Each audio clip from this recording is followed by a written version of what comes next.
हमारे भारत की कुंडली है, उसकी कुंडली में ही ग्रह अच्छे नहीं आ रहे इस टाइम पर। मुझे जो लगता है कि इंडिया में कोई ना कोई वायरस जैसी कंडीशंस बनेंगी जो काफ़ी बढ़ सकती है उन चीज़ों पर।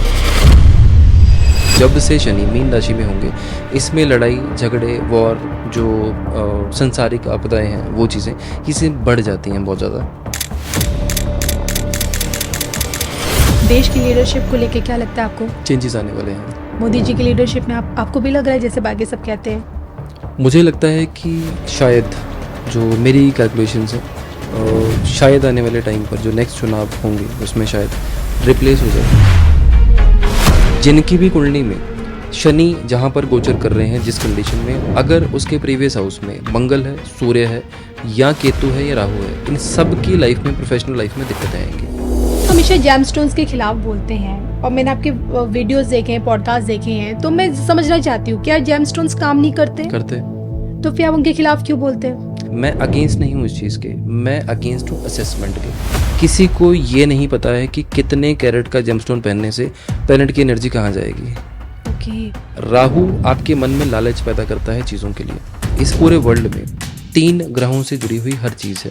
एक शुक्र है पहला ग्रह, जिससे पूरी दुनिया चल रही है, पैसा इकोनॉमी। दूसरी चीज़ है शनि, एक लॉ है जो हिडन लॉ हर किसी को कंट्रोल कर रहा है या हर किसी को चला रहा है। किसी भी चीज़ को स्टेबिलिटी के लिए शनि की धीमी चाल चाहिए।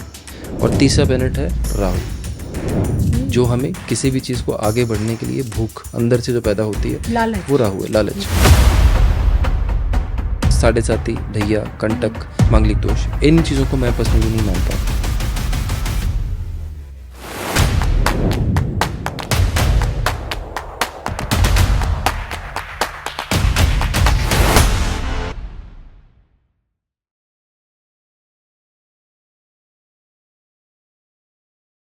नमस्कार, धर्मिया के दर्शकों का स्वागत है। कविता राणा।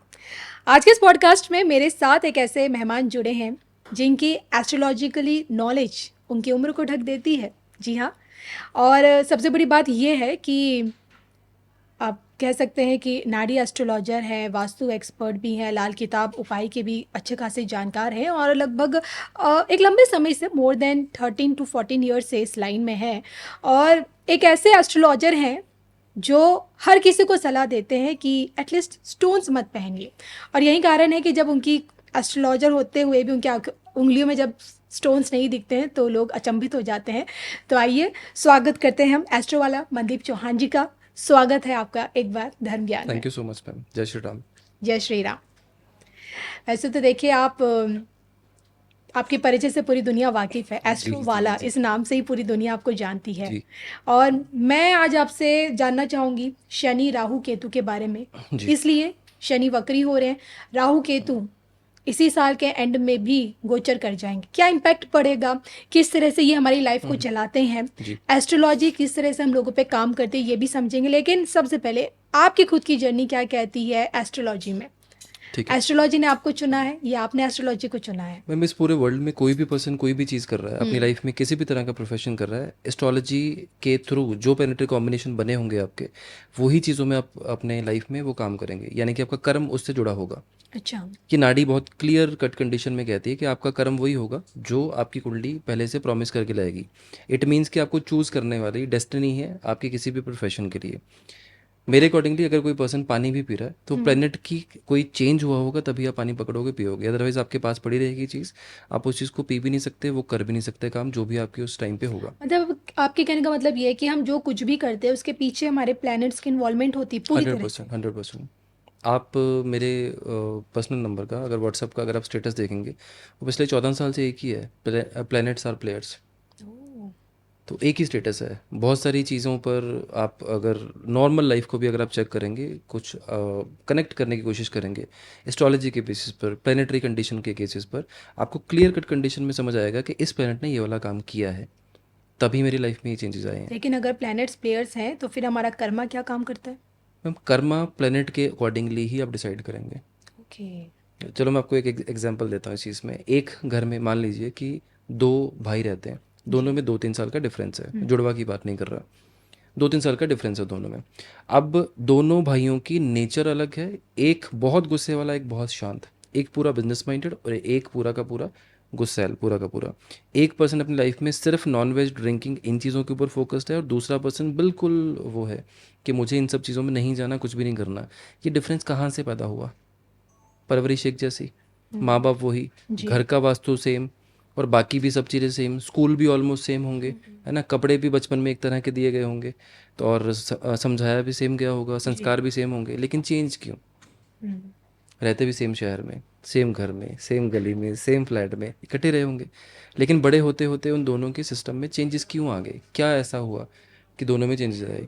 ये सारी की सारी चीज़ें डिसाइड करती हैं प्लेनेट। जब हम अपनी लाइफ में कोई भी चीज़ करते हैं, फॉर एग्जांपल मान लीजिए कि आपने मुझे ये चीज़ बोली कि आपको ये काम करना है, अब मेरा विवेक उस चीज़ को डिसाइड करेगा कि मुझे इस चीज़ को ऑप्ट करना है कि नहीं करना है। एग्जाम्पल के लिए मान लो कि आपने मुझे बोला कि आप ये सो एंड सो चीज़ पकड़ो, वहाँ पे जाके ये करके आओ। जी। वो मेरा विवेक डिसाइड करेगा कि मुझे उस चीज़ को वहाँ पे जाके करना है कि नहीं करना है। जो मुझे सही लगता है मैं वो करूँगा, राइट? तो उस कंडीशन में मैम जो कॉमन पर्सन की जो चीज़ होती है, जो उसके पेरेंट्स होंगे, उसके अकॉर्डिंगली वो अपनी लाइफ में अपने कर्म डिसाइड करेगा। जैसे किसी की कुंडली में मान लीजिए कि राहु किसी के दूसरे घर में है, जिनकी भी कुंडली में आपके सर्कल में मान लो कि दूसरे घर में जिसका राहु होगा, आप चेक कर लेना, वो बंदा अपना फ़ायदा पहले सोचेगा, पैसे के बारे में पहले सोचेगा, ये नहीं है कि नुकसान करेगा। और ऐसे पर्सन को गाली देने की आदत होती है, अच्छा। कॉमन है। आप किसी की भी कुंडली में देख लो, हाँ फीमेल्स की कुंडली में ये अलग तरीके से असर करेगा, बट मेल्स के लिए ये चीज़ होती है। अब ये डिसाइड किसने किया कि वो बंदा गाली देगा? ये किसने डिसाइड किया कि ये बंदा पैसे के पीछे पहले भागेगा, अपना फ़ायदा पहले देखेगा? यही चीज़ ऑपोजिट है, अगर कोई बंदे का, किसी भी बंदे का बृहस्पति या चंद्र दूसरे घर में हो, वो दूसरों का फ़ायदा पहले सोचेगा। ओके। प्लेनेट आ गया ना। अब कर्म किसने डिसाइड करवाया? प्लेनेट ने, कि आपका कर्म कैसा होगा या आप क्या करोगे अपनी लाइफ में। तो इन दैट कंडीशन जब आप किसी के नेचर में डिफरेंस समझते हैं, या बंदे की, किसी पर्सन की आप ये जातक की समझते हैं कि किसी पर्सन ने अपनी लाइफ में किस तरह के कर्म करने हैं, वो ग्रह ही डिसाइड करेंगे आपके लिए, आप डिसाइड नहीं करते हो। जब आपको ये समझ आता है कि ये गलत है ये सही है, या ये सही है ये गलत है, उस चीज़ पे आप चूज़ कर सकते हो एज पर योर पेरेंट्स कि आपको इसमें जाना है कि नहीं जाना है। तब बृहस्पति एक्टिवेट होके आपका जो विवेक है उसको जागृत करता है, और आपको समझाता है कि बेटा ये काम नहीं करना है, आपको यहाँ नहीं जाना है, क्योंकि हमारी जो विवेक है, जो प्रेजेंस ऑफ माइंड है, जो हमारी बुद्धि है, वो बृहस्पति लेकर चलता है। ओके। तो हम ये समझे कि अगर प्लैनेट्स प्लेयर्स हैं तो हमसे जो जो चीज़ हम कर रहे हैं वो करवाने वाले भी प्लैनेट्स ही हैं। Definitely ma'am, definitely. अच्छा, अब ये बताइए ना कि आप एस्ट्रोलॉजी में कैसे आए? आपको तो फैमिली बैकग्राउंड भी नहीं, अभी जब मैं आपसे बात कर रही थी। मेरी मैम पूरे खानदान में कोई भी एस्ट्रोलॉजर नहीं है। तो और दिलचस्पी कैसी बढ़ी आपकी इसमें? मैम देखो, एक चीज़ तो क्लियर है कि डेस्टिनी ने ही चूज़ किया उस चीज़ को। बिल्कुल। हाँ, बट नो डाउट कि आपकी लाइफ के इंसिडेंट्स वैसे ज़रूर बनते हैं कि जब आप वो चीज़ें करते हो तो धीरे धीरे कड़ियाँ जुड़ती जाती हैं आपकी लाइफ में। तो मेरे एक बड़े अच्छे प्रिय मित्र एस्ट्रोलॉजी में होते थे, तो अभी तो खैर बोलचाल नहीं है मेरी उनसे, उनको शायद मैं कंप्यूटर लगता हूँ या क्या चीज़ है, बट उन्होंने काफ़ी चीज़ें मुझे गाइड करी। उनमें से एक ही प्रेडिक्शन सही निकली कि मैं एस्ट्रोलॉजी करूँगा। ओके। तो बाकी चीज़ों में जैसे जेम स्टोन्स बेचना, तो मैं भी उनके लिए कस्टमर ही होता था शायद उस टाइम पे। और जब मुझे वो चीज़ें समझ आई कि ये वाला जेम स्टोन तो मुझे नुकसान कर सकता था, ये तो पहनना ही नहीं चाहिए था, जी। क्योंकि 90% लोगों की दुकान जेम स्टोन पे चलती है, नॉट ऑन द कंसल्टेशन या फिर अपने एथिक्स पे नहीं चलते लोग। तो उन चीज़ों के बेसिस पर जब मुझे ये चीज़ें समझ आई, तब मेरी पहली कोशिश ये थी कि let's D code this science, इसको समझो, इसको डी कोड करो, सिर्फ इसलिए कि ये चीज़ में अगर मैं सोच समझ के अगर किसी के पास जा रहा हूँ, फेथ करके जा रहा हूँ, तो ऐसे तो रोज़ करोड़ों का लोगों को चपत लगती होगी जेमस्टोन्स में। अच्छा, आप हमेशा जेमस्टोन्स के खिलाफ बोलते हैं और मैंने आपके वीडियोस देखे हैं, पॉडकास्ट देखे हैं, तो मैं समझना चाहती हूँ क्या जेमस्टोन्स काम नहीं करते? करते हैं। तो फिर आप उनके खिलाफ क्यों बोलते हैं? खिलाफ बोलने की बात नहीं, बात ये है कि आपको अगर किसी का ट्रीटमेंट करना है ना, जी। देखो जेमस्टोन क्या है, एनर्जी है, ओके। ठीक है। किस तरह से आप, काम करते हैं, पहले ये समझा दीजिए जेमस्टोन्स। ठीक है, देखिए आपकी बॉडी में जो 7 चक्रास हैं वो भी प्लैनेट से कनेक्टेड है, जो आपकी बॉडी की एनर्जी है वो भी प्लैनेट से कनेक्टेड है। आपकी कुंडली में फर्स्ट हाउस से लेकर 12th हाउस तक हर घर का एक अलग अलग लॉर्ड है। जैसे सूर्य और चंद्र के पास एक एक राशि है, राहु और केतु के पास कोई राशि नहीं है, बाकी ऑलमोस्ट सभी ग्रहों के पास दो दो राशियाँ हैं। जी जी। हर किसी की एक उच्च राशि एक नीच राशि है। इस तरह से ग्रहों की ओनरशिप या काम डिसाइड होता है कि कौन सा ग्रह आपके लिए क्या करता है वैदिक ज्योतिष के हिसाब से। अब फॉर एग्जांपल कोई भी पर्सन मान लीजिए कि आपको ये बोलता है कि मेरा काम नहीं चल रहा, तो वो बंदा क्या करेगा, या लग्नेश का स्टोन पहना देगा या 10th लॉर्ड का स्टोन पहना देगा। वो कहीं पर भी बैठा हो, उनको उससे मैटर नहीं करता, लेकिन वो पहना देंगे उस कंडीशन पे। एक पर्सन आपको ये बोलता है कि सेकंड लॉर्ड आपके लिए मार्केश है, दूसरा पर्सन फाइनेंशियल ग्रोथ के लिए उसका जेमस्टोन पहनाएगा आपको। दूसरे एस्ट्रोलजर के पास है, वो बोलेगा मार्केश ने पहनाया, मार्केश का पहनाया। तीसरा बोलेगा इस टाइम पे मार्केश का पहन सकते हो। तो तीनों की एक ही साइंस को पढ़कर तीनों की स्टेटमेंट अलग अलग हो गई। मैं जेमस्टोन के अगेंस्ट नहीं हूँ। जेमस्टोन अगर आप पहनते हो, आपकी बॉडी का ऑरा चेंज होता है, क्योंकि जेमस्टोन की जो एनर्जी सिस्टम है वो आपकी बॉडी से जब कनेक्ट होता है तो आपकी बॉडी का ऑरा जो है वो चेंज होता है, आपका ऑरा चेंज होता है। उसमें जब चेंजेस आएंगे, आपके चक्रस को एनर्जी मिलेगी, आपकी लाइफ में जो आपको चाहिए उसके अकॉर्डिंगली जो उसका कार्य कर्तव्य होगा वो आपके लिए वो काम करेगा। ओके। वो प्लेनेट, आपकी एनर्जी चेंज होगी, ऑब्वियसली आपके एफर्ट चेंज होंगे ना उस चीज़ पर। जैसे आप एक सिंपल वे में, अगर आप मान लो किसी मैरिज में हो तो आपके सामने आपका कोई खास डांस कर रहा है तो आपको भी अंदर से डांस करने की इच्छा होगी, आपकी जी। एनर्जी चेंज होगी। वही चीज़ है अगर आप बाहर पार्किंग में बैठे होगे, आपको नहीं होगी। अंदर जो मर्जी डांस कर रहा है, एनर्जी चेंज होती है उन चीज़ों पर। लॉजिकली तो देखो, सूर्य की जो रोशनी है वो जेमस्टोन के अंदर से अगर निकल के आपकी बॉडी पर टच होती है तो आपको ज़्यादा उसका बेनिफिट होता है। तो चलो वो एक सेपरेट चीज़ होगी। इन शॉर्ट अगर हम समझे तो वो आपका ऑरा चेंज करेंगी, प्लेनेट की जो एनर्जी है उसको चेंज करेंगी, जो आपकी जेमस्टोन्स हैं, और आपकी लाइफ में चेंजेस आएंगे। अब प्रॉब्लम कहाँ है? मैं अगेंस्ट नहीं हूँ इस चीज़ के, मैं अगेंस्ट हूँ असेसमेंट के। असेसमेंट की कंडीशन क्या चीज़ है? 99% लोगों के हाथ में आप पुखराज और पन्ना देखेंगे, या फिर क्या देखेंगे? तीसरा स्टोन होता है पर्ल, मोती। आपने देखा होगा, आप बाज़ार में चले जाओ आपको 3 स्टोन मिलेंगे। एडिशनल चौथा स्टोन होता है मूंगा, जिसको हम कोरल बोलते हैं। जी। ये 4 जेमस्टोन ऐसे हैं जो धड़ल्ले से होलसेल के रेट पे लिए जाते हैं, किलो के हिसाब से, और हर किसी को चेप दिए जाते हैं। जी। 100 रुपये की अंगूठी भी आती है, 400-500 रुपये किलो भी स्टोन आते हैं, और 10 रुपये कैरेट वाले स्टोन भी आते हैं जो लोगों को बहुत महंगे बेचे जाते हैं।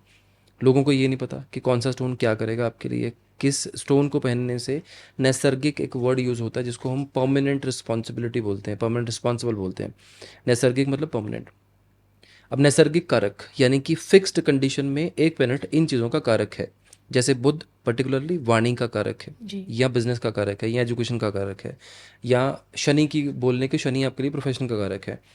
अब किसी ने असेसमेंट करके किसी भी पर्सन को ये बोल दिया कि आप यही जमस्टोन पहन लो, उसकी असेसमेंट अगर गलत है, उस बंदे को ना फ़ायदा होगा, ना ही उसकी लाइफ में कोई चेंजेस आएंगे, नुकसान उल्टा हो जाएगा किसी और वे में। जी। जब हम एक्टिवेशन देते हैं, किसी को ये नहीं पता है कि कितने कैरेट का जेमस्टोन पहनने से प्लैनेट की एनर्जी कहाँ जाएगी। ओके। मैं ऊपर नहीं बोल रहा हूँ, कोई कमेंट में बता दे अगर किसी को पता है तो। किसी को ये नहीं पता 3 कैरेट पहनोगे क्या करेगा, 7 कैरेट पहनोगे क्या करेगा। स्टैंडर्ड फॉर्मेट है 5.25 कैरेट, 7.25 कैरेट, 9.25 कैरेट, 11.25 कैरेट। या बंदे का बजट अगर लगता है कि सामने बैठा बंदा आपको पैसे पे कर सकता है तो 20 कैरेट, 25 कैरेट, फिर ये चीज़ें होती हैं उन चीज़ों के ऊपर। साउथ में चले जाओ, साउथ में 3.5 ये कैरेट चलते हैं, 3.25 3.25 ये चलते हैं, 7.25 में लगा के चलते हैं हर चीज़ पर, ठीक है। और उसमें भी झोल होता है। आपको जेमस्टोन आता है कैरेट के हिसाब से, उसको बेचा जाता है, आप रत्ती के हिसाब से बेचा जाता है। 120 मिली की, 180 मिली की, एरिया के हिसाब से चलता है कि कहाँ पर क्या चीज़ें हैं। तो ये बहुत बड़ा बिजनेस है। असेसमेंट सही हो, जेमस्टोन पहनने में कोई नुकसान नहीं है, बट जेमस्टोन सही और ओरिजिनल भी होना चाहिए, वो चीज़ है। सही और ओरिजिनल होनी चाहिए, और सबसे बड़ी बात है कि आप जो पहन रहे वो आपके लिए ठीक है या नहीं है, वो भी बहुत मैटर करता है। मैंने जब से एस्ट्रोलॉजी को प्रैक्टिस करना शुरू किया, मैंने पहने हैं जेमस्टोन पहले। आप 6-7 साल पहले की अगर मेरी कोई वीडियो देखोगे, उसमें आपको यहाँ रूबी भी मिल जाएगा, यहाँ पन्ना भी मिल जाएगा। कुछ वीडियो में शायद पुखराज भी पहना होगा मैंने, या जो राहु का स्टोन है कुमेद, वो भी पहना हुआ है। तो वो चीज़ें सारी उस टाइम की हैं जब मुझे इन चीज़ों की जेमस्टोन के बेसिस पर मुझे लगता था कि इसी से लाइफ चलती है। अब एक एस्ट्रोलॉजर किसी क्या बोलते हैं, अपना नाम नहीं लूँगा, एक सिंगर का, उनके 10 हाथों में 10 की 10 उंगलियों में अंगूठियाँ होती हैं। तो अगर वो वैसा कोई पर्सन अगर सामने आपके एस्ट्रोलॉजर बैठा हुआ है जिसने खुद बड़े बड़े जेमस्टोन पहने, उसकी दशा बदलेगी, उसका जेमस्टोन एक्सपायर हो जाएगा, उसका जेमस्टोन उतर जाएगा, वो खुद अपनी लाइफ उस पर चला रहा है, आपकी लाइफ क्या चेंज करेगा। अगर प्लेनेट मान लो कि आपको एनर्जी के थ्रू ही आपकी लाइफ में चेंजेस करता है, तो उसकी एनर्जी जेमस्टोन में ही क्यों है? उसकी एनर्जी ग्लास में क्यों नहीं है? उसकी एनर्जी जैगरी में क्यों नहीं है? उसकी एनर्जी किसी सब्जी में क्यों नहीं, किसी प्लांट में क्यों नहीं, किसी भगवान में क्यों नहीं है? जेमस्टोन में ही क्यों है? लॉजिक वाली बात है। जी। हम एनर्जी शिफ्टिंग का काम करते हैं ना इस चीज़ में, कि एनर्जी हमने इस ग्रह की यहाँ कर दी, या इसको यहाँ कर दिया, या इसको यहाँ मिला दिया, या इसकी पूजा कर दी, एनर्जी गेन कर ली, या एनर्जी को डाइवर्ट कर दिया, या एनर्जी को न्यूट्रलाइज कर दिया। एनर्जी है ना, हमने ग्रहों को देखा तो नहीं है। जी। तो उन चीज़ों को अगर आपको बैलेंस आउट करना है तो उसके ऑल्टरनेटिव उपाय भी होंगे। ओके। क्योंकि ग्रहों से तो कोई भी वर्ल्ड की चीज़ है ही नहीं जो ग्रहों से बाहर है ना।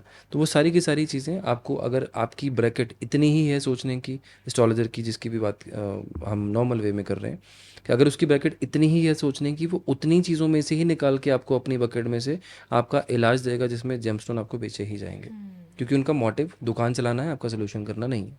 ओके, और यही कारण है कि आप लोगों को जेमस्टोन्स पहनने की तो उतनी नसीहत नहीं देते, लेकिन उपायों पर आप जाते हैं, तो आपको लगता है उपाय काम करते हैं, रेमेडीज 200% करते हैं। 200%? 200% करते हैं। मेन चीज़ आपको ये समझ आना चाहिए कि आपका टाइम क्या चल रहा है, किस तरह का चल रहा है, और कौन सा ग्रह आपको दिक्कत कर रहा है। सिवाय मौत हर चीज़ का हल है। बिल्कुल। चलिए बात करते हैं रेमेडीज को, मैं विस्तार से बात करूंगी आपसे। Sure. समझना चाहूंगी, शनि, राहु, केतु, 3 ग्रह हैं। तीनों ग्रहों के नाम से हर एस्ट्रोलॉजर डराता भी है।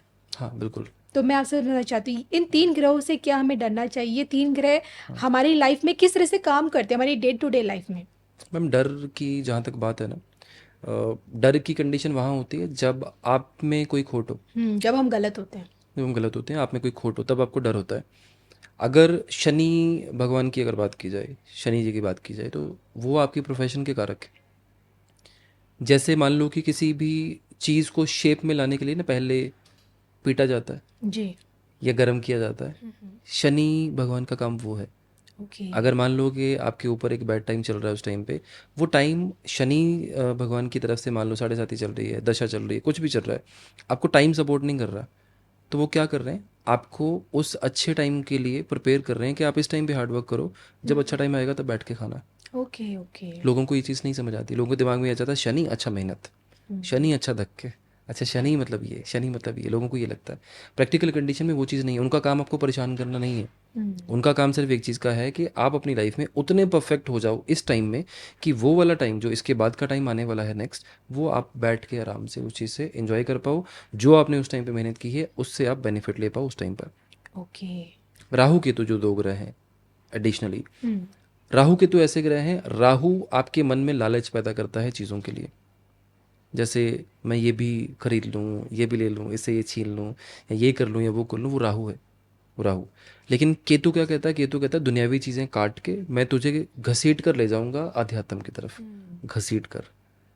इंसान कब भगवान का नाम लेता है या उन चीज़ों की तरफ जाता है, जब इंसान की लाइफ में सेटबैक्स आते हैं, यस, जब उसकी मजबूरी हो जाती है, मजबूरी हो जाती है, परेशानी में होता है जब। पैसा लॉस हो गया, या घर पे कोई परेशानी चल रही है, कोई बीमार है, केतु वहाँ पे काट के आपको भगवान की तरफ लेकर जाएगा। केतु का काम आपको परेशान करना नहीं है, केतु का काम है कि बेटा जो तुम्हारे इस लाइफ के कर्म है ना, जो मेरे ऑपोजिट बैठा हुआ प्लेनेट राहु तुमसे करवा रहा है, राहु को छोड़ो, तुम अध्यात्म की तरफ लगो। जी। और लाइफ में बाय डिफ़ॉल्ट है 65 के बाद ऑलमोस्ट केतु के काम लोग शुरू कर देते हैं, नाम जाप करना, भगवान का नाम लेना या धार्मिक यात्राएं करना, 65 के बाद ये चीज़ें स्टार्ट हो जाती हैं। अच्छा, मैं आपसे समझना चाहती हूँ, क्या ग्रहों की भी अपनी एक एज होती है? होती है मैं समझ सकती हूँ, यहाँ पे शनि, राहु, केतु व्यक्ति की किस एज में एक्टिव होते हैं? मैम हर साइंस का अलग अलग सिस्टम है। देखिए प्रैक्टिकली तो किसी भी साइंस ने ऑफिशियली इस चीज़ को अनाउंस नहीं किया अपार्ट फ्रॉम लाल किताब। अच्छा। तो लाल किताब ने हर एक पेरेंट की एज को डिफरेंट वे में एक्सप्लेन किया है कि ये वाला ग्रह इस एज में एक्टिवेट होगा, ये वाला इस एज में एक्टिवेट होगा, और लाइफ में वो चीज़ें होती भी हैं।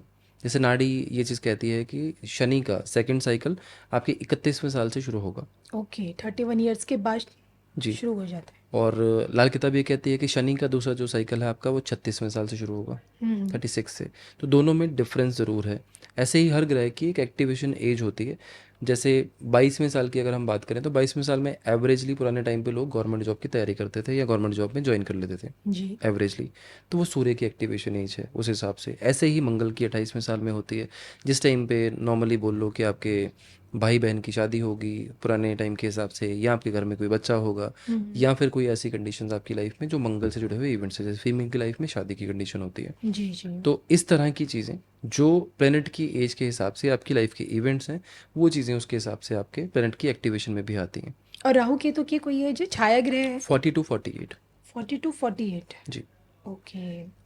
अच्छा, देखिए, अब शनि के बारे में समझना चाहती हूँ। शनि जब वक्री जी। होते हैं, मार्गी होते हैं, अभी तो चलिए वक्री होने वाले हैं, तो क्या हम ये समझे कि इसका कोई एक नेगेटिव इम्पैक्ट देखने को मिलेगा? शनि का वक्री होने का मतलब क्या होता है? मैम कोई भी प्लेनेट देखिए, एस्ट्रोलॉजी के हिसाब से ये कहा जाता है कि प्लेनेट रिवर्स कंडीशन में आ जाएगा, बट प्रैक्टिकल कंडीशन अगर आप ऐसे देखें तो इट्स काइंड ऑफ कि वो जिग जैग जैसी अपनी एनर्जी में चला जाता है, जहाँ पर उसकी वो नॉर्मल कंडीशन पे वो उसकी जो पावर है आपको रिजल्ट देने की कंडीशन आपके लिए अच्छी नहीं होती। इसमें बहुत सारी कंडीशंस हैं जो एस्ट्रोलॉजी के हिसाब से हर किसी पर्सन को अलग अलग तरीके से रिजल्ट देगी। फॉर एग्जाम्पल मान लीजिए कि अभी जैसे शनि प्रेजेंट टाइम पे मीन राशि में है, ठीक है। मीन राशि में तकरीबन उनको 1 साल 3-4 महीने हुए अप्रॉक्सीमेटली मेरे ख्याल से, और अभी वक्री वो मीन राशि से होंगे। जिनकी भी कुंडली में शनि जहाँ पर गोचर कर रहे हैं जिस कंडीशन में, अगर उसके प्रीवियस हाउस में मंगल है, सूर्य है, या केतु है, या राहु है, इन सब की लाइफ में, प्रोफेशनल लाइफ में दिक्कतें आएंगी प्रेजेंट टाइम पे, इर्रिस्पेक्टिव इनका लगन कौन सा है, इर्रिस्पेक्टिव इनकी कुंडली में राशि कौन सी बनती है, इर्रिस्पेक्टिव इनकी कुंडली में कौन सा ग्रह कहाँ बैठा हुआ है। अगर आपकी इनकी कुंडली में, जिसकी भी कुंडली में ये चीज़ें बन रही हैं, अगर वहाँ पर कुंभ राशि में ये ग्रह बैठे हैं तो इनको दिक्कत आना कन्फर्म्ड है। जिनकी कुंडली में सूर्य होगा वहाँ पर अगर उनके फादर को हेल्थ के इशू है तो सीरियस इशू आ सकते हैं। जिसका केतु होगा उसकी जॉब जा सकती है, बिजनेस डाउन हो सकता है। जिसका राहु होगा उसके बिजनेस में या फिर काम काज की कंडीशन में उसके एम्प्लॉयज़ की दिक्कतें आएंगी, या फिर उसकी बिजनेस में इस टाइम पे कस्टमर कम हो जाएगा। जिसका भी मंगल बैठा है उसका एक्सीडेंट होने के योग है या हॉस्पिटल जाने के योग है। ये फिक्स्ड कंडीशन है, कोई माने ना माने, जब ये वक्री होगा उसके कुछ दिनों के बाद लोग रिजल्ट देख लें, अपनी चीज़ें देख लें। अच्छा, एक चीज़ और भी है, लोगों के ऊपर लिटिगेशन के इस टाइम पे चीज़ें बढ़नी शुरू हो जाएंगी। ये एक बेसिक चीज़ है जो नाड़ी के हिसाब से मैंने बताया। अच्छा, जी। लेकिन इसका कोई पॉजिटिव इम्पैक्ट कहाँ देखते हैं आप, किन राशियों में? पॉजिटिव उन लोगों के ऊपर हो सकता है जिनकी कुंडली में कुंभ राशि में अगर शुक्र है या बृहस्पति है, उनके लिए पॉजिटिव इम्पैक्ट हो सकता है वक्री होने के बाद। मतलब हर किसी को नेगेटिव नहीं होगा, मैं डरा नहीं रहा हूँ, जो पॉजिटिव चीज़ें हैं वो भी डेफिनेटली होंगी। अच्छा, मैं आपसे समझना चाहती हूँ, जब शनि आपने कहा ना मीन राशि में है, मीन जी। राशि जितना मैं जानती हूँ कि जल तत्व की राशि है, जब जब शनि जल तत्व की राशि में रहते हैं तो तब किस तरह का इम्पैक्ट देखने को मिलता है देश दुनिया में, लोगों के जीवन में? मैम संसारिक ज्योतिष ना बिल्कुल अलग तरीके से चलता है। कोई भी ग्रह देखिए, आपने वीडियोस देखी होंगी एस्ट्रोलॉजी में, एक बड़ी दलदल से बात चलती है 30 साल बाद शनि इस राशि में, शनि का गोचर किसी भी राशि में दोबारा से होगा 30 साल बाद ही होगा, क्योंकि शनि का साइकिल 30 साल का है। तो आप जब भी शनि की कंडीशन ऐसी देखेंगे ना, संसारिक ज्योतिष में अलग तरह के इवेंट्स होते हैं, और अगर आप नॉर्मल किसी की कुंडली में देखेंगे वो अलग तरीके से इवेंट्स होते हैं। जैसे शनि प्रेजेंट कंडीशन पे अगर हम देखें, जब से शनि मीन राशि में होंगे, इसमें लड़ाई झगड़े वॉर जो संसारिक आपदाएं हैं वो चीज़ें इसे बढ़ जाती हैं बहुत ज़्यादा। क्योंकि देखिए इस पूरे वर्ल्ड में 3 ग्रहों से जुड़ी हुई हर चीज़ है। अच्छा, सिर्फ 3 कैसे? ग्रहों से। एक शुक्र है पहला ग्रह, जिससे पूरी दुनिया चल रही है, पैसा, इकोनॉमी। ओके, पैसा इकोनॉमी ओके, वो ओके। चीज़ होगी। दूसरी चीज़ है शनि, जिसके ऊपर ये सारा दारोमदार है। एक लॉ है जो हिडन लॉ हर किसी को कंट्रोल कर रहा है या हर किसी को चला रहा है। या फिर आप ये बोलो कि किसी भी चीज़ को स्टेबिलिटी के लिए शनि की धीमी चाल चाहिए, कोई भी हो। और तीसरा प्लैनेट है राहु, जो हमें किसी भी चीज़ को आगे बढ़ने के लिए भूख अंदर से जो पैदा होती है, लालच। वो राहु है, लालच। यस, यस, क्योंकि जो लालच के बिना नहीं चलता। मोटिवेशन भी करता है आगे बढ़ने के लिए। मोटिवेशन कह सकते हो, एफर्ट्स आपके कह सकते हो, मतलब साम दाम दंड भेद लगा के बंदे को जो चीज़ अचीव करनी है वो राहु देता है। ये 3 ग्रह ऐसे हैं जो पूरे वर्ल्ड में हर टाइम एक्टिवेट रहते हैं। तो कोई एक स्पेसिफिक प्लेनेट कभी भी आपको इवेंट तब तक नहीं दे सकता जब तक वो किसी और प्लेनेट के साथ कनेक्ट नहीं हुआ। हार्डली मैटर्स आपकी दशा क्या चल रही है, महादशा क्या चल रही है, या कहीं पर भी चंद्र कुंडली में क्या हो रहा है, वो कोई मैटर नहीं करता। गोचर में कौन सा ग्रह किसको देख रहा है वो मैटर नहीं करता। मैटर सिर्फ उसी चीज़ पे करेगा कि आपकी कुंडली में क्या इम्पैक्ट दिया उस गोचर ने, या उस गोचर के ऊपर आपका पॉजिटिव या नेगेटिव इम्पैक्ट क्या हुआ। नो डाउट जब हम पूरी कुंडली देखते हैं तो उसके हिसाब से असेसमेंट चेंज हो जाती है। चेंज का मतलब है कि उसके ग्रहों के हिसाब से कॉम्बिनेशन सपोर्ट या हिट्स जो हम प्रॉब्लम समझते हैं उन चीज़ों के हिसाब से उसके रिजल्ट चेंज हो सकते हैं। ओके, देखिए जब बात शनि की आती है तो जी। हर साल 5 राशियां होती हैं जिन पे साढ़े साती और ढैया जुड़ती। कहते हैं कि 3 राशियों पे हमेशा साढ़े साती रहती है, 2 पे ढैया रहती है। इस बार भी वो 5 राशियां हैं। तो जब जब शनि वक्री होते हैं या मार्गी होते हैं, क्या इन पे कुछ इम्पैक्ट पड़ता है?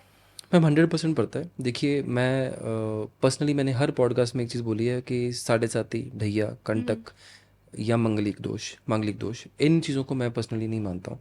ओके। मैंने उपाय ज़रूर दिए हैं क्योंकि लोगों की डिमांड है। मैं लोगों के लिए आता हूँ पॉडकास्ट में, तो लोगों की डिमांड है, मैंने उपाय ज़रूर दिए हैं उस चीज़ के, बट मैं पर्सनली नहीं मानता उस चीज़ क्या को। अगर लोग परेशान है, भाई साढ़े साती चल रही है, वो परेशान है, तो फिर आप?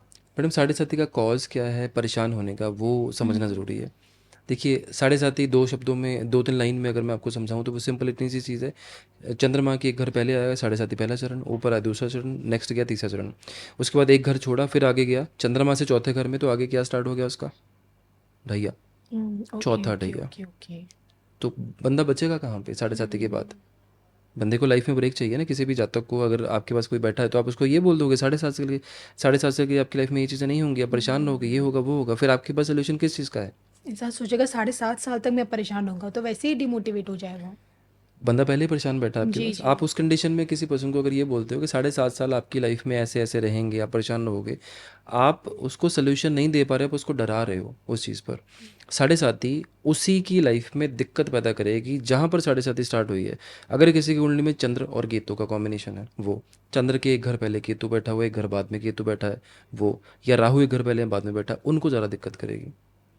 अदरवाइज अगर किसी की कुंडली में चंद्रमा के आगे या पीछे शुक्र कहीं पे बैठा है, बृहस्पति कहीं पे बैठा हुआ है, या फिर आप ये समझ लो कि कोई अच्छा ग्रह अगर बैठा हुआ है, तो डेफिनेटली उसके साढ़े साथ ही उसको राइज करके जाएगी।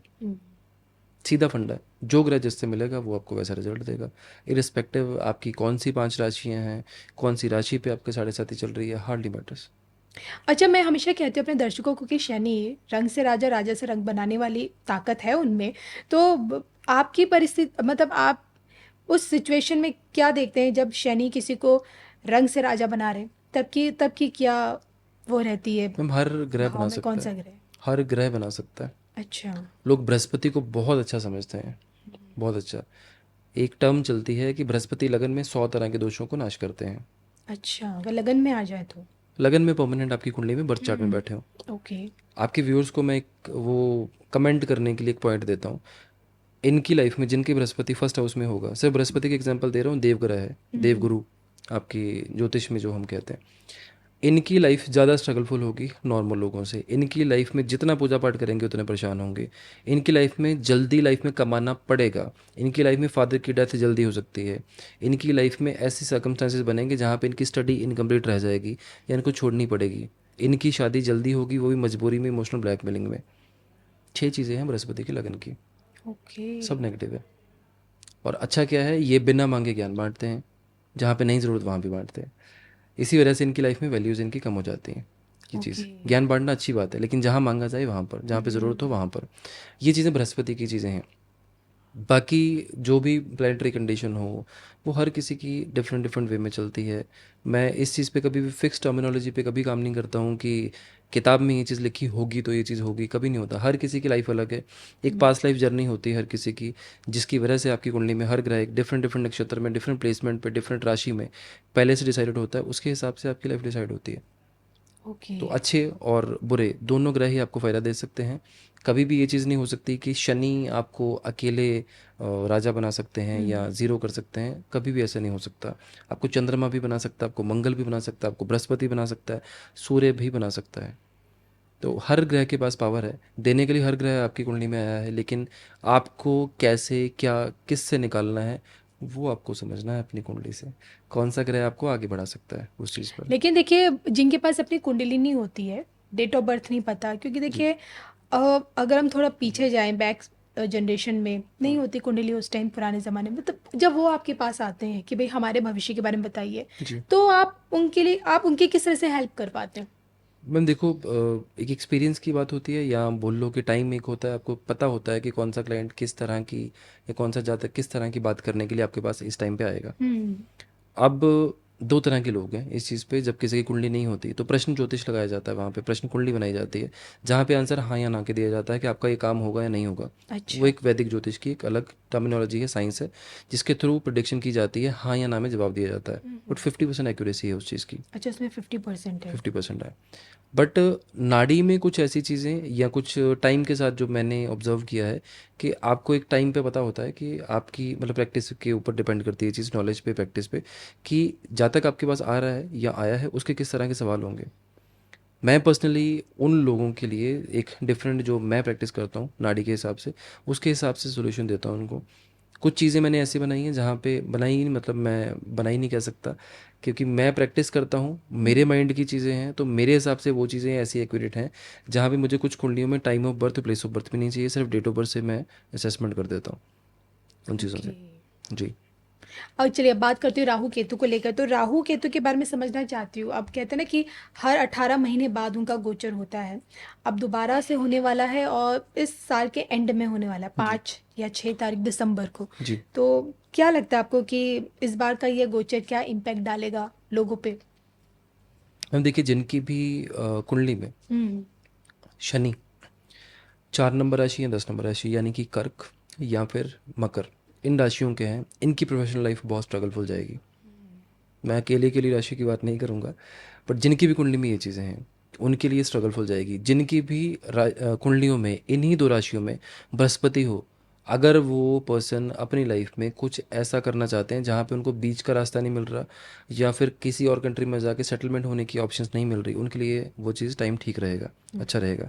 But on an average India की कुंडली में, जो हमारे भारत की कुंडली है, उसकी कुंडली में ही ग्रह अच्छे नहीं आ रहे इस टाइम पर। अच्छा, वो तो कैसे? नवंबर की बाद की प्लानिटरी कंडीशन जो ट्रांजिट संसारिक ज्योतिष के हिसाब से होता है वो उतना फेवरेबल नहीं है इस टाइम पर इंडिया के लिए। और जहाँ तक बात रहेगी इस चीज़ की, तो जो नेचुरल इवेंट्स हैं, जैसे हम डिज़ास्टर्स बोलते हैं जिसको, वो चीज़ें बहुत एक्सट्रीम पे चली जाएंगी। और ये नवंबर की 5 तारीख को जो ट्रांजिट होगा उससे तकरीबन 2 महीने पहले ये चीज़ स्टार्ट हो जाएगी पहले ही। मुझे जो लगता है कि इंडिया में कोई ना कोई वायरस जैसी कंडीशंस बनेंगी जो काफ़ी बढ़ सकती है उन चीज़ों पर, ये चीज़ होगी।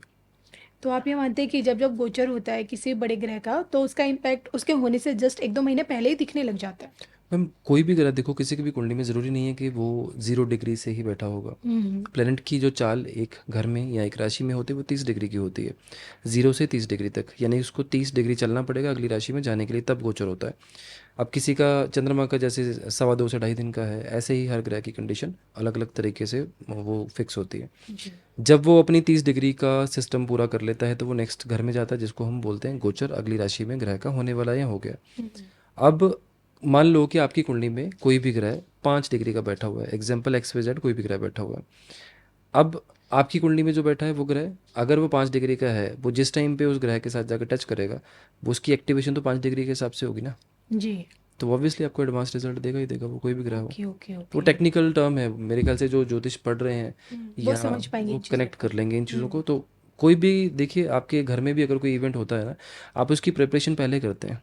अगर मान लो किसी के घर पे बर्थडे पार्टी भी रखी है ना किसी बच्चे की, तो उसकी प्रिपरेशन 3-4 दिन पहले ही शुरू जी, होगी, वो जी। सेम डे जाके नहीं होता। चाहे आपने इवेंट ऑर्गेनाइजर रखा हो, शादी घर पे प्लान हुई है, तो वो आपको पहले से तैयारी करनी पड़ेगी। कोई भी ग्रह या कोई भी पर्सन ऑन स्पॉट जाके नहीं कर सकता उस चीज़ को।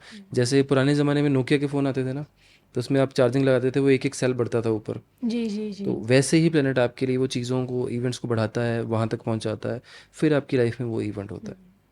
अच्छा, मैं आपसे ये भी जानना चाहती हूँ कि क्या ऐसा होता है कि राहु केतु, ऐसा होता है कि राहु केतु किसी की कुंडली में दोनों की पोजीशंस बिल्कुल सही हो? क्योंकि अक्सर देखा जाता है अगर किसी का राहु सही है तो केतु खराब होता है, अगर किसी का केतु खराब है तो राहु सही पोजीशन में रहता है, मैम या राहु, ये सब भ्रम है? नहीं ऐसा कुछ नहीं है, अच्छे भी होते हैं राहु के, तो दोनों अच्छे भी होते हैं, दोनों खराब भी होते हैं। अच्छा। जब अगर तो हम वैदिक की बात करें, तो इनकी जो ऑपोजिट राशियाँ उच्च हैं, तो ऑपोजिट राशियाँ ही नीच भी हैं, जो जेमिनी ज्योतिष के हिसाब से लोगों ने डिसाइड करी हैं। तो कुछ राशियों में राहु को अच्छा भी बोला गया, कुछ राशियों में उच्च भी बोला गया, बट प्रैक्टिकली वैदिक ज्योतिष में कहीं पे इनको राशियाँ नहीं दी गई। तो वो चीज़ पॉसिबिलिटी है। लाल किताब के हिसाब से कोई भी ग्रह, जैसे राहु केतु की ही बात कर लेते हैं, एक ग्रह अच्छा भी हो सकता है, एक बुरा भी हो सकता है, दोनों खराब भी हो सकते हैं, दोनों अच्छे भी हो सकते हैं। और आपको अगर वो चीज़ की अंडरस्टैंडिंग है कि कौन सा ग्रह आपकी कुंडली में अच्छा काम कर रहा है, कौन सा बुरा काम कर रहा है, उसके अकॉर्डिंगली अगर उस ग्रह के काम जो उसको चाहिए वो कर लिए जाएं, यानी कि उपाय, तो डेफिनेटली ग्रह आपकी फेवर में आता ही है। सोल्यूशन है, हर चीज़ का सोल्यूशन है। हर चीज़ का सॉल्यूशन है। लेकिन जब बात प्रेडिक्शंस की आती है तो आपको क्या लगता है कि आपने अब तक एस्ट्रोलॉजी को जितना समझा है जी। अलग अलग तरीके से, जी। तो कितनी एक्यूरेसी रहती है इसमें?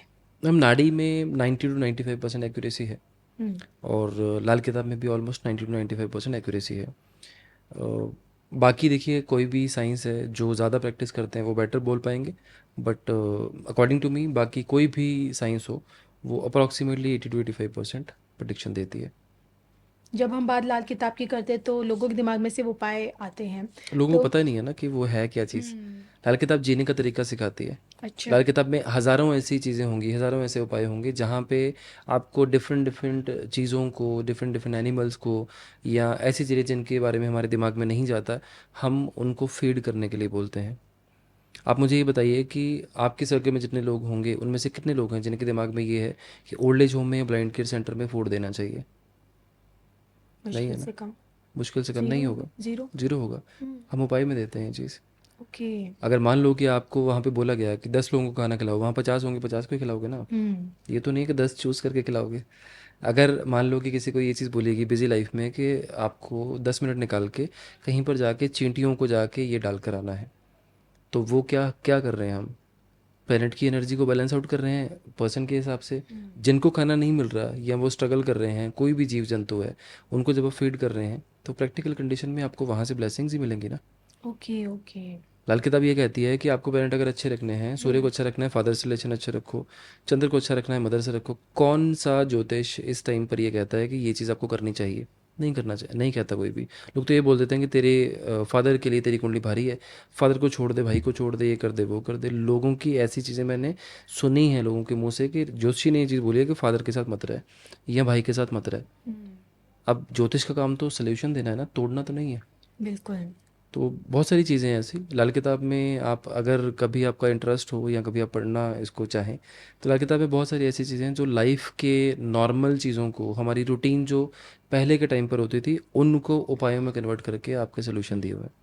अच्छा, लाल किताब से एक कॉमन उपाय अगर हेल्थ को लेकर जानना चाहती हूँ, जी क्या किया जा सकता है?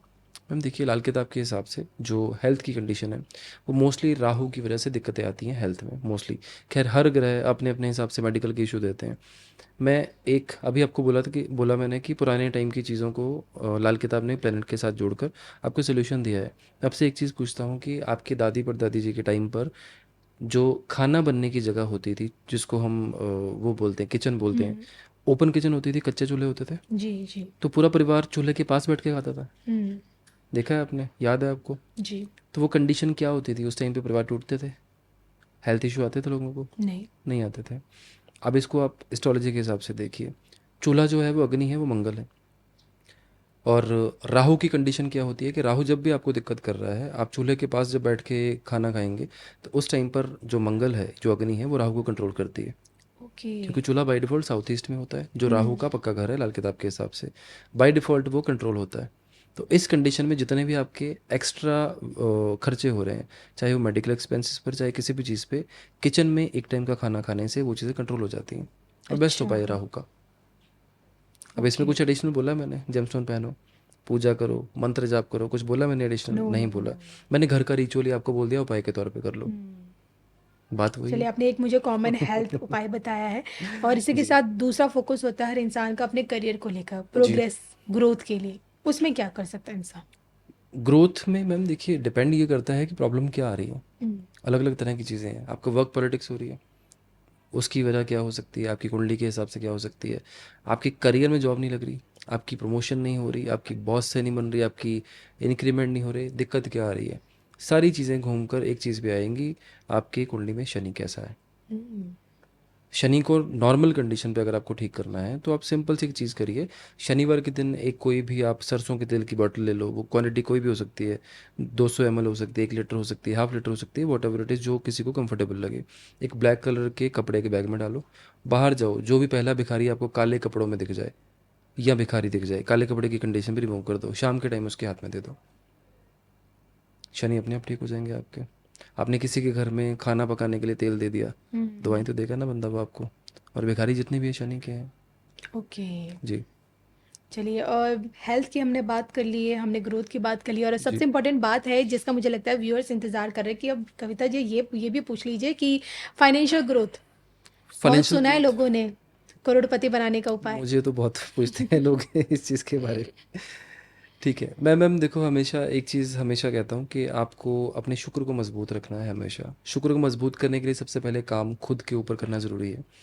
आप जितना ध्यान अपने ऊपर दोगे, पहली हुँ। चीज़, उतना शुक्र आपका अच्छा रहेगा। जितना आप खुद को ग्रूम करेंगे, उतना शुक्र अच्छा रहेगा। नहीं कर पा रहे हो ना, आप मेल हो तो अपनी वाइफ को खुश रखो, पहली चीज़। अपनी वाइफ के लिए कुछ ना कुछ आप गिफ्ट देते रहो, फ्राइडे के दिन कुछ ऐसा कर लो। तीनों चीज़ों में से कुछ नहीं है, आप खुद फीमेल हो तो भी आप नहीं कर सकते कुछ भी।